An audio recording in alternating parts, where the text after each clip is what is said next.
What's happening, party people?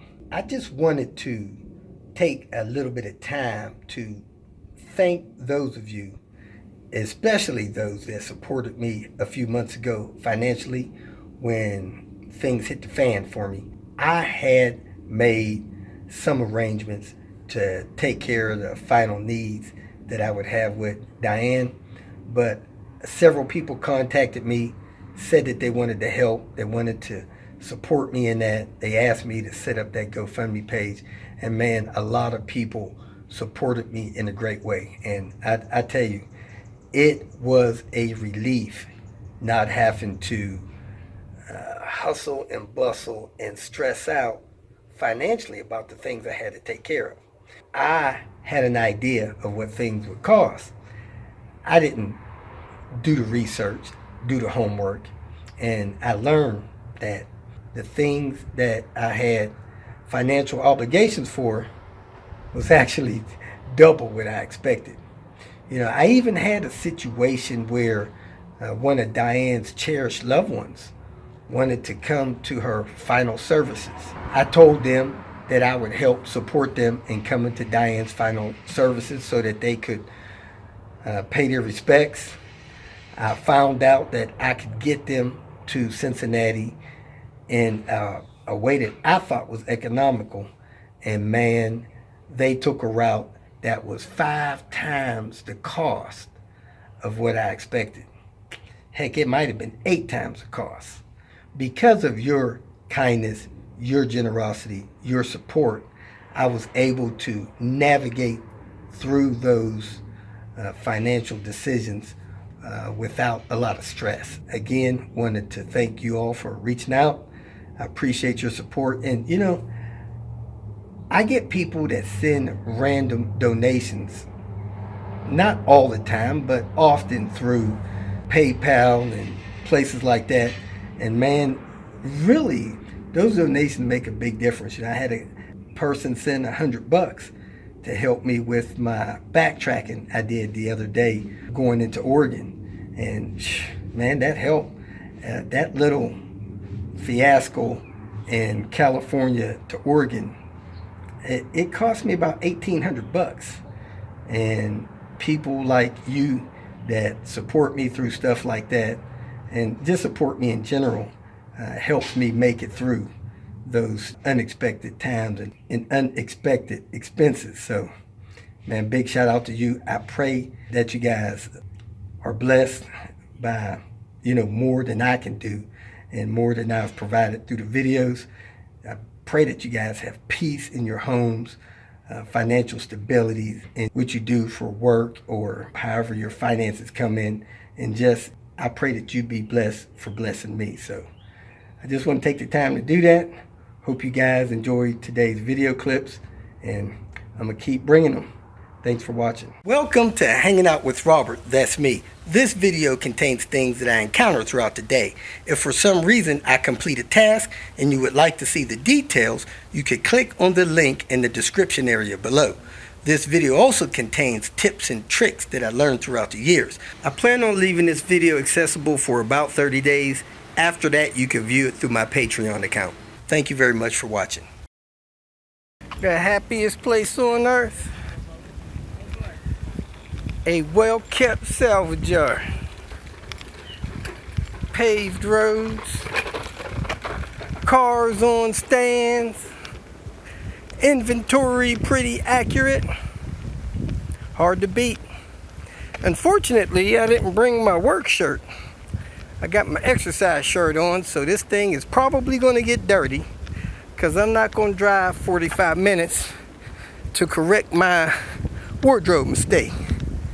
Let's get down here and see what we got for Volvo stuff. I'm having a little bit of success here. So far, I got the pieces of trim that covers your mounting bolts on your seat. I got a mass airflow sensor. Man, this car has decent roof trim. I guess I might have taken these off before, but the ends, they're cracking a little bit, but they're not peeled. I probably would not recommend getting these, but heck, some people are missing these end pieces, so I guess I should probably take those. I got a few sets of those now, and I'm getting ready to look for some more parts. Today I am switching to a Samsung Galaxy S8 phone to do my recording. You guys let me know what you think about the recording quality, if it changed or whatnot. But we're going to kick off the Tinker Day with doing the spark plugs on this BMW, I believe it's a F30 series 2013 328i. It needs spark plugs. The owner's manual recommends that they replace every 100,000 miles. I've seen a parts place suggest they be done probably around every 60,000 miles. So that's your call. You do what you want on that.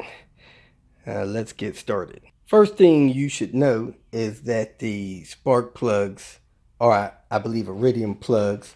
We got the spark plugs from BMW. They're about 20 bucks a piece. That's the number that we got. They're made in Japan. I believe they may come from NGK, but they have a preset gap from the dealer. You shouldn't have to gap them. This is what they look like, and there's 4 of them. This is a 4-cylinder vehicle. You could check the gap on there, see what that gap is. Now, the engine cylinder head does not have a straight shot to the plugs, so you have to pull the cover off, pull the insulator off, then you remove the ignition coil, which is relatively easy. If you look down in the hole, there's not a straight shot to the spark plug, and it's a real tight fit in there. So you need a thin wall socket. This one, I believe, is a 14 millimeter thin wall. That's the part number from Door Last. This is the kit that I bought from AutoZone, and this is a 14 and an 18 millimeter. They're both thin wall, very thin wall sockets. So this is not a high torque application. They're thin wall. Also, you should know that as the spark plug hole goes down into the cylinder head, it makes a slight turn in at the tip of the spark plug. So you need either a pivot in your spark plug tool, which the one that BMW uses has a pivot there, or you could use a universal pivot in there. It's a 3/8 inch socket, so you could use a universal, or you need a swivel extension.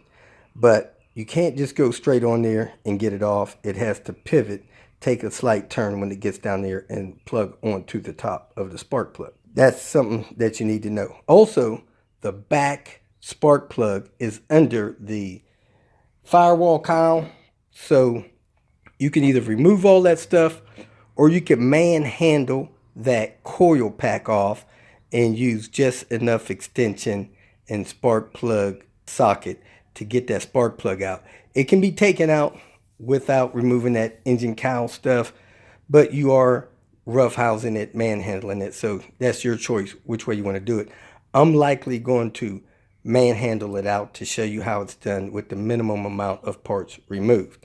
So let's get started, and here is your tool list that you need to do the spark plug replacement. If you buy everything yourself, you're probably looking at $90 to $100, depending on where you get your spark plug tool.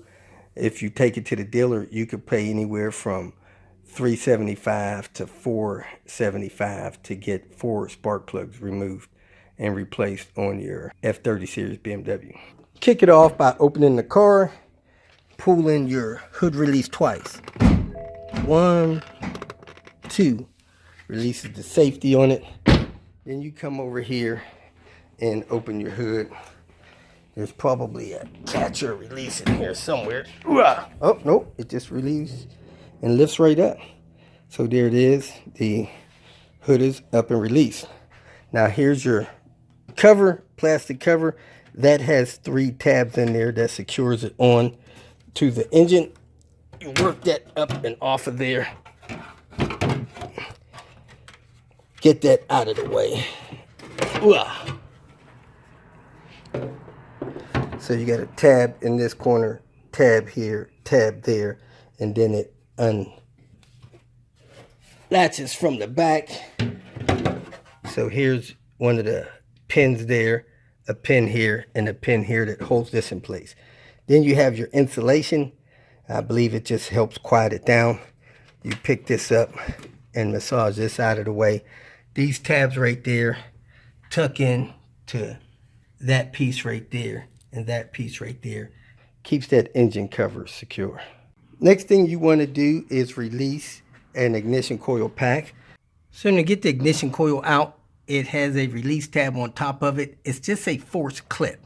You pull it up kind of hard from this end. You can use a tool to pull it up. You can pull it up with your finger, but it snaps up. And when it does, you can see it unplugs the coil at the same time. So I lifted it up, it pulled that coil, unplugged it. And now if I push it back down, it unplugged it even more. So anyway, we got that up and out of the way. That plug is unplugged. Now the ignition coil will actually lift up and off of the spark plug hole, the cylinder head. Massage that up and off of there. Try not to break anything. And there it is. That's your ignition coil. Now if you look down there, you can see your spark plug. It almost looks like a straight shot, but it's not. So it's got a little bit of an angle going down in there. And you want to go ahead and put your pivot on there, your spark plug tool, and your extension, and your socket ratchet wrench to get that out of there. So this is what I have to get that out. I got the thin-walled 14mm spark plug tool on there. A real spark plug tool has a rubber tip in there like that to grab the spark plug, stop them from falling when you pull them out. I got the pivot there. I got the 6-inch extension. And I got my ratchet wrench. I thread this stuff down in here. I massage it onto the spark plug. And then I just break it loose. Best to use 2 hands so you can get those things loose. And then turn it all the way out counterclockwise. I went to pull the spark plug out. Man, I'm using so much effort to get this spark plug out. I'm actually feel the strain in my back. I can't believe it. I think the smart thing for me to do would be to back away from this job. Somebody put some spark plugs in there so tight that I really almost can't get them out. I don't know what to say. I don't want to be responsible for that spark plug pulling part of that cylinder head out of there and damaging that cylinder head. So I'm going to back away from this job and let them have somebody else do it. So in general, you would turn that spark plug out and turn another one in and torque it to about 18 foot-pounds. That thing has got to be torqued to 30, 40 foot-pounds in there, and that could damage the threads or the cylinder head and all. So let me get this next one out and see if I can get that one to come out without that great effort. So I put my finger in there, pulled that up. Some people put a tool in there, lift that out. Let me see if I can get that spark plug out. This one appears to be coming out, but it's taking a lot of effort. So I'm going to put a torque wrench on there and move that torque wrench and see how tight that thing is in there, just to have an idea of what torque is on this second one. I believe it's cylinder 2. I'm assuming this is 1, 2, 3, and 4 going back that way.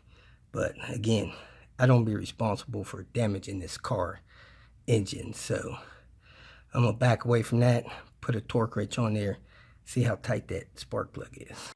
I set the second one up around 20 foot-pounds and it did move. So the second one is probably not over torqued really, but this first one is super tight. Now what I've decided I'm going to do is I'm going to put the engine back together, the ignition coils back on, plug them in. I'm going to take the car for a drive, heat the engine up, then come back, see if I can get this spark plug out with the engine hot.